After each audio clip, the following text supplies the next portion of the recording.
I'm Lidiya from Group 1. Today we are going to conduct experiments on practical 3, control of growth, stem and bud development using hormone. So under this practical, there are a total of 3 experiments. The first experiment is lateral bud inhibition. Second is effect of auxin concentration on growth. And lastly is effect of gibberellins on plant. The objectives of these experiments are to analyze the effect of auxins and gibberellin hormones on selected plant organs, development using Phaseolus aureus as test organism. Second, to quantify the response in lateral bud formation on various IAA concentration and effect of gibberellins on plant height. Lastly, to write a scientific report according to guidelines of scientific laboratory report. In experiment 1, we are going to conduct experiment on lateral bud inhibition. These are the materials needed.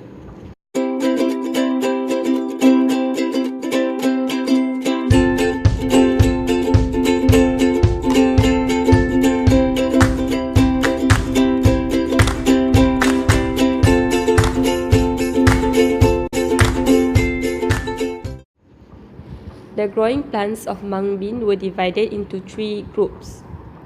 For each group of plant, A, B and C, labels were first made to be attached to the bottom part of the plants.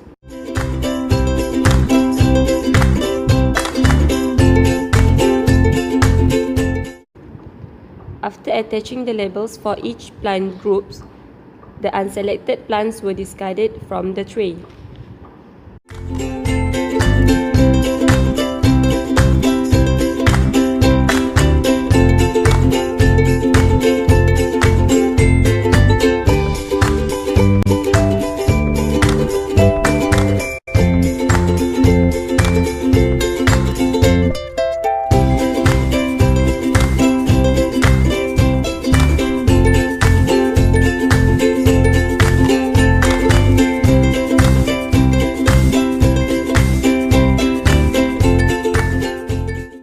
For plant A, the terminal growing plant was pinched or clipped off and the cut tip was coated with a minimal amount of 1% IAA hormone salve. For plant B, the terminal growing plant was pinched or clipped off and the cut was coated with a minimal amount of petroleum jelly. For plant C, the terminal point was not removed. This plant was used as a control plant. The plants were then set aside in a normal growing place for 7 days. They were observed and watered daily, and the development of lateral buds were noted. The photos were taken after the effect of the hormone application was most noticeable.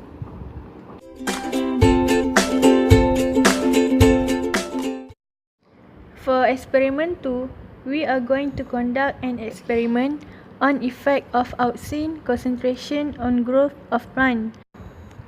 Firstly, we are going to fill in the solution for dish 1, dish 2 and dish 3. For dish 1, the petri dish was filled with 30 ml of 0.2 concentration of sucrose solution.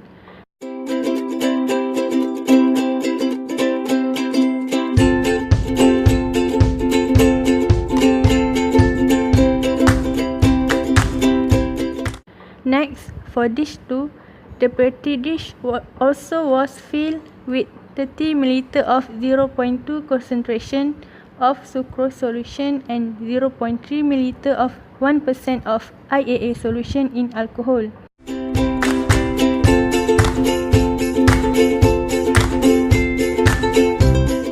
For dish 3, we need to prepare 0.025% of IAA solution manually by diluting 1 ml of 1% stock IAA solution with 39 ml of distilled water.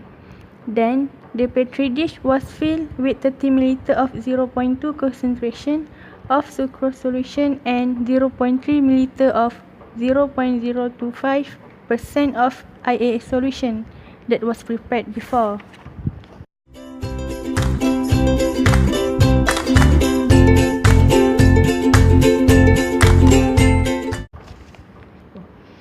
After that, we went to dark room and 9 seedlings of mung bean were selected and divided into 3 groups.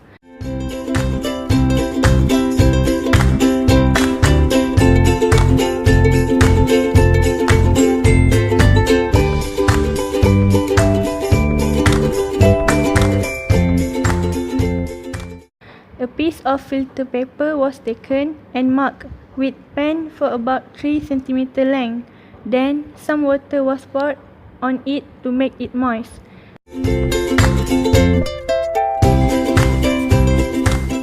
Next, 3 mung bean plants were put on the moist filter paper and was cut from the first internode till 3 cm below. Then the section that had been cut was put in the petri dish 1. Next, another 3 mung bean plant was taken and their steps of putting it was repeated.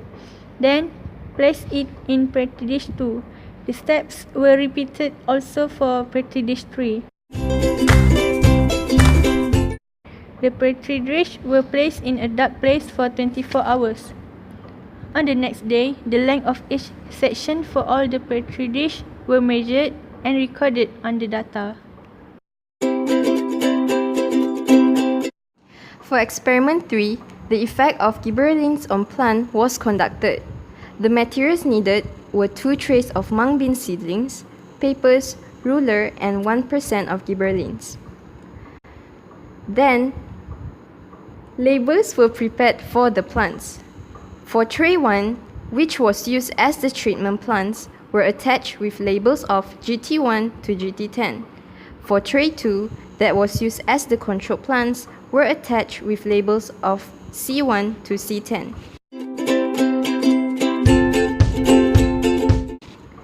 After attaching the labels to the selected 10 similar sized mung bean seedlings from each tray, the unselected plants were discarded.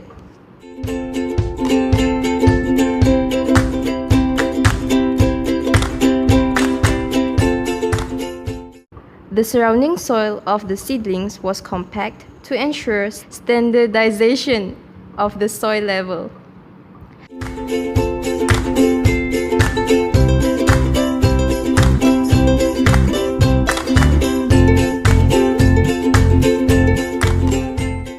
The height of each plant from the soil to the tip of the shoot apex was measured, recorded as day 1.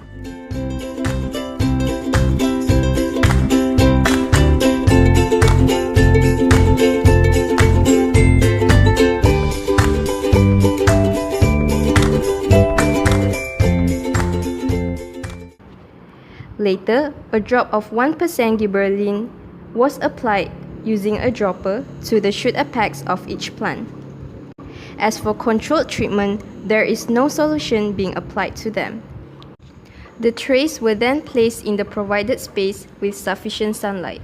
The plants were watered every day and the height of each plant in the gibberellin treatment and controlled group was measured every day until day 7.